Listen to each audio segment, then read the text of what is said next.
Hello students, कैसे हो आप सब। तो आज मैं लेके आई हूँ ये वीडियो आपके लिए। Exercise 1.2 class 10th chapter 1 real numbers. Okay, here it is question number 3। इसके पीछे वाले क्वेश्चंस आप मेरे प्रीवियस वीडियो में देख सकते हैं, ठीक है। In this question I have written the statement find LCM and HCF of the following natural numbers by applying prime factorisation method. As I told you that in my previous lectures, my previous videos, I have discussed with you regarding the concept of LCM and HCF, how to find LCM and how to find LCM. Okay, so let us start with this question.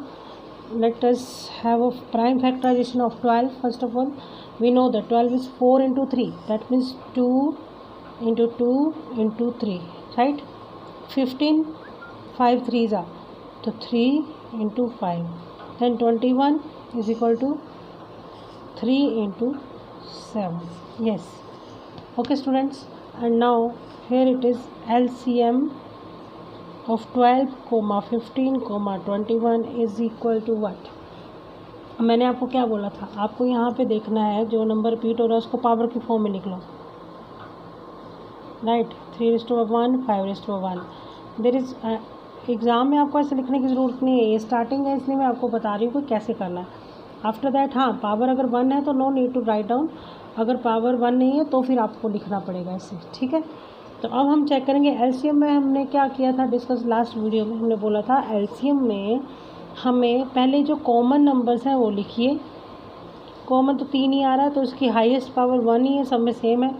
उसके बाद जो non common part है वो भी सारे लिखिए। अब non common part में 2 भी है, 5 भी है, 7 भी है। दिस इज़ योर एलसीएम, ठीक है। तो इसको सॉल्व करके लिख दीजिए। 3 into 4 into 5 into 7 मल्टीप्लाई करिए, ये आ गया 20 into 21, राइट। तो ये आ गया 0, 420 answer. Yes students, okay. So in this way we will find LCM of the given numbers. Now let us start for the HCF of 12, 15 and 21. HCF में हमने क्या लेना था, कॉमन पार्ट। कॉमन पार्ट में minimum power, right. तो common part हमारे पास क्या है, देखिए कॉमन पार्ट हमारे पास है 3 3 3, ओके, एंड पावर 1, तो हम लिख लेंगे 3:1, that is 3. This is your answer. So in this way you will find the answer LCM and HCF of the given numbers. Okay students, I hope आपको समझ आ गया होगा इस क्वेश्चन के बारे में, राइट। फिर से मैं अगेन एक्सप्लेन कर रही हूँ। जब हमें LCM लेना है तो हम क्या करते हैं, LCM के केस में हम पहले जो फैक्टर्स प्राइम फैक्टर्स बनाए होते हैं, प्राइम फैक्टर्स में देखिए 1 यूनिवर्सल फैक्टर तो होता है, ये मैंने आपको बताया था, 1 is a universal factor. When we are talking about the prime factorization, it means हमें इसके प्राइम फैक्टर्स लेने हैं, we will not include 1 here, ठीक है। तो प्राइम फैक्टराइजेशन में हमने ये सॉल्व कर दिया, हमारे पास आ गया प्राइम फैक्टर कर दिया, फिर उसकी एक्सपोनेंट की फॉर्म में लिख दिया। फिर एलसीएम में हमने कॉमन पार्ट देखा, पहले कॉमन पार्ट हमारे पास 3 था, उसकी पावर जो थी हाईएस्ट पावर लेनी थी, वो तीनों केस में पावर सेम थी। फिर उस चक्कर में हमने 1 लिया, फिर जो नॉन कॉमन पार्ट था वो भी लिखा, मल्टीप्लाई करके we will get our answer, okay, 420। And after that हमारे पास एचसीएफ लेना था, तो एचसीएफ हमारे पास क्या आया, 12, 15 एंड 21 का एचसीएफ। उसके लिए हमने क्या किया, कॉमन तीनों में जो कॉमन है उसको लिख के उसकी लीस्ट पावर ली, ठीक। आई hope you people understand this. इसके रेस्ट पार्ट्स ईजी हैं, वो आप कर सकते हो, अपने आप हो जाएंगे वो आपके, ठीक है। अब 4th क्वेश्चन देखिए, एक्सरसाइज का question number 4, right. Given HCF of, इसको ऐसे हम करते हैं, HCF of the numbers 306, 657 is equal to 9, find LCM of 306, 657, clear. तो इसमें सिंपल आपको 2 नंबर आपके पास, N1 नंबर 306 है और N2 नंबर आपके पास 657 है ना। As according to the rule हमारे पास पता था product of two numbers is always equal to HCF of the numbers and LCM of the given two numbers, right. अब जो जो वैल्यू जिसकी दी हो उसके प्लेस पे रखिए और फाइंड करिए आंसर। LCM में निकालना है, HCF दिया हुआ है N1306, 657 is equal to 9 into LCM। अब ये 9 उधर जाकर डिवाइड हो जाएगा, LCM इज इक्वल टू आ जाएगा आपके पास 306 इंटू 657 अपॉन 9। क्लियर। अब 9 से डिवाइड कर सकते हैं हम इसको। 9 3 ज़ा देखिए, 9 1 ज़ा 9 3 ज़ा 27, 3 9 4 ज़ा 36। तो we multiply 57 with 34, the answer will be, multiply करिए 28 20 22 24 26 21 2 15 2 17 1।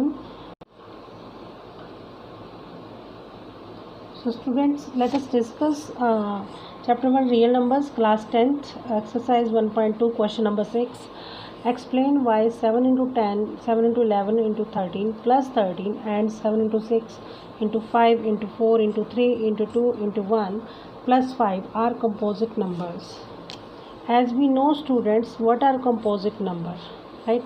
फर्स्ट में इसकी डेफिनेशन लिख देती हूँ आपको, composite number, and I hope that आपको पता होगा। अगर नहीं भी याद है चलो रिवाइज कर लेते हैं। Composite numbers are numbers having more than 2 factors. Means ऐसे नंबर्स जिनके फैक्टर्स 2 से ज़्यादा होते हैं उनको हम बोलते हैं composite numbers. Similarly in this case let us discuss first part, 7 into 11 into 13 plus 13। ये दूसरा हमारे पास है 7 into 6 into 5 into 4 into 3 into 2 into 1 plus 5। ये दूसरा हो गया नंबर हमारे पास, राइट। इन दोनों को हमें शो करना है कि whether these are composite numbers और नॉट। सी मतलब हमें शो करना है कि ये नंबर जो है इसके अंदर मोर देन 2 फैक्टर्स हो जाते हैं तो ये कंपोजिट नंबर हो जाता है, ठीक। तो let us start. We know that, I know, देखो यहाँ 13 यहाँ 13 कॉमन है। 2 तरीके, या तो इसको भी इससे मल्टीप्लाई करो, फिर से मल्टीप्लाई करो, फिर ऐड करो, फिर फैक्टर निकालो, दैट इज़ लॉन्ग मेथड। तो हम क्या करते हैं, सिंपल 13 कॉमन ले लेते हैं। 13 कॉमन आ गया तो अंदर क्या बचेगा, 1 इन 7 इंटू 11 प्लस 1, ये बच गया अंदर। And I know that 1 is a universal factor, so I can include 1, 13, 7 into 11 plus 1. So it has more than 3 factors, 2 factors देखो। In this question, this number has more than 2 factors. एक factor 13 हो गया, एक ये सारा number factor हो गया ना, और बाकी बचा ये, this is 1. So आप लिखोगे, so this implies the number has more than 2 factors, ठीक है। so this implies 7 into 11 into 13 plus 13 is a composite number, ठीक।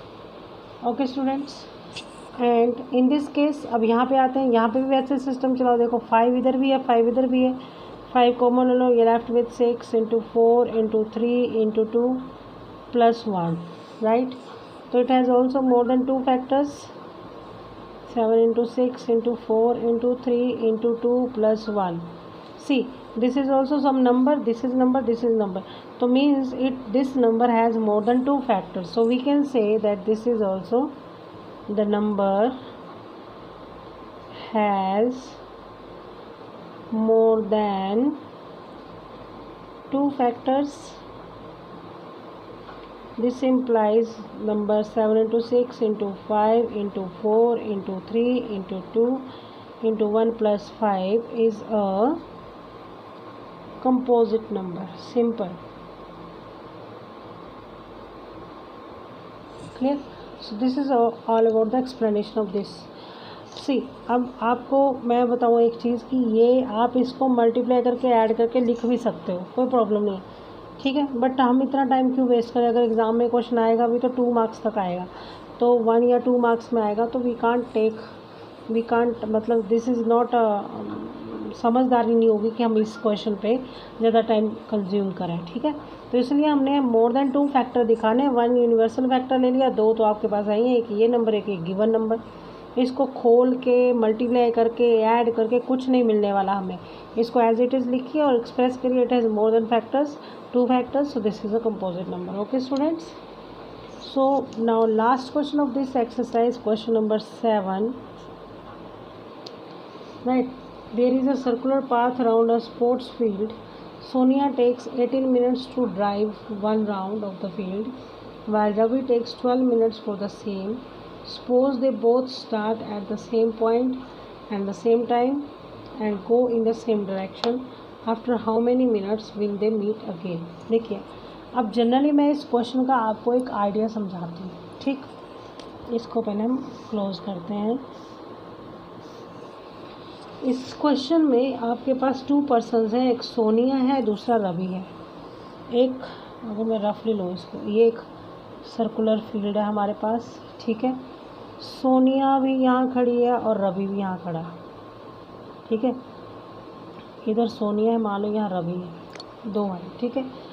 तो Sonia takes 18 minutes circular path around the field है ना। Sonia takes 18 minutes to drive 1 round. Sonia इसका एक round complete करती है 18 मिनट में, ठीक है। वाइल रवि, ये रवि रखी है अंदर वाला, छोटा है, रवि 12 मिनट में कंप्लीट करता है। ये सोनिया रखी है, सोनिया करती है 18 मिनट्स में एक राउंड कंप्लीट, ठीक है। दोनों यहाँ पे, ये 12 मिनट पे आ जाता है, ये 18 मिनट पे आती है। Got it. Suppose they both start at the same point and at the same time. अब बोला उसने, सपोज करो दोनों सेम पॉइंट पे चले और सेम टाइम पे स्टार्ट किया रन करने, इन्होंने सेम डायरेक्शन में चले। After how many minutes will they meet again at the starting point. देखिए, वर्ड प्रॉब्लम्स बहुत इंपॉर्टेंट प्रॉब्लम्स होती हैं, इनमें सिंपल सी एक चीज़ समझ आ जाए तो बढ़िया हो जाता है। सिंपल, देखो मैं क्या समझा रही हूँ, मैं बोल रही हूँ, देखो सोनिया ने 18 मिनट लगाए पूरा राउंड कंप्लीट करने में, whereas Ravi completed in 12 minutes, ठीक है। अब मुझे भाई बात बताओ, अगर ये दोबारा फिर कवर करते हैं, सेकेंड राउंड के लिए दौड़ते हैं, तो इनके पास जो टाइम लगेगा वो सोनिया और रवि का टाइम 18 मिनट से ज़्यादा या 12 मिनट से ज़्यादा आएगा कि इन दोनों मिनट से कम आएगा? नेचुरली ज़्यादा ही आएगा। 12 मिनट में, 12 मिनट में एक सर्कल काउंट किया, अब आगे वाले सर्कल जो काउंट करेगा तो उससे अगला ही टाइम होएगा ना, बड़ा टाइम होगा।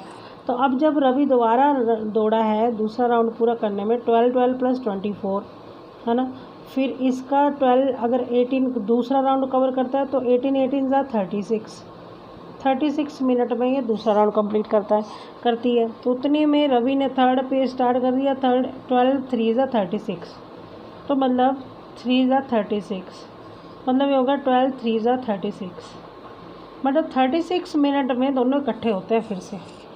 मोरल ऑफ द स्टोरी कि दोनों जो हैं पर्टिकुलर टाइम से ज़्यादा टाइम पे इकट्ठे होते हैं। जब ज़्यादा चीज़ आती है तो हम उसके लिए एलसीएम यूज़ करते हैं।